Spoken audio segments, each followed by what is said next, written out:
So guys, big boss ने घर के नए टाइम गॉड विवेन को भड़काया रजत के खिलाफ और दिखाई रजत की ऐसी क्लिप जिससे विवेन और ईशा रजत से अब काफी नाराज हैं। तो चलिए जानते हैं ऐसा क्या हुआ घर के अंदर। गाइस, कल बिग बॉस ने सबसे पहले विवेन को कन्फेशन रूम में बुलाकर ये कहा, मेरे पास एक कंटेस्टेंट की ऐसी क्लिप है जिसे मैं आपको दिखाना चाहता हूँ, मगर उसमें ईशा भी इन्वॉल्व है, तो क्या आप ईशा को भी वो क्लिप दिखाना चाहते हो? विवेन कहता है कि ठीक है, मैं ईशा को बुलाकर लेकर आता हूँ और फिर ईशा भी कन्फेशन रूम में आती है। फिर बिग बॉस कहते हैं कि अब मैं आपको एक ऐसी क्लिप दिखाऊंगा जिससे आपकी आंखें खुल जाएंगी। और फिर टीवी पर रजत की क्लिप दिखाई जाती है जहाँ पर रजत करणवीर से बात कर रहा होता है और कहता है कि उस ग्रुप के अंदर 4 लोग हैं।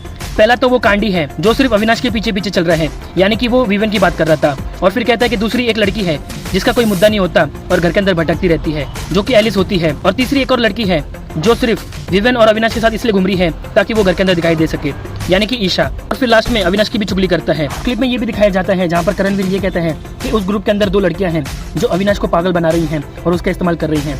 रजत कहता है कि हमको इन 4 को तोड़ना होगा, तो केवी कहता है कि उसको तोड़ने की जरूरत नहीं है, ये एक न एक दिन अपने आप हो जाएगा। जिसके बाद फिर बिग बॉस विवेन और ईशा से पूछते हैं कि अब आपकी आंखें खुली? विवेन कहता है कि हाँ सर, अब समझा कि घर के अंदर खिचड़ी क्या पक रही है। सो गाइस, विवेन ने तो ये बात मन में दबा ली है, मगर देखना ये होगा कि कब वो रजत से भिड़ेगा इस बात को लेकर। आपको क्या लगता है? हमें कमेंट करके जरूर बताइए।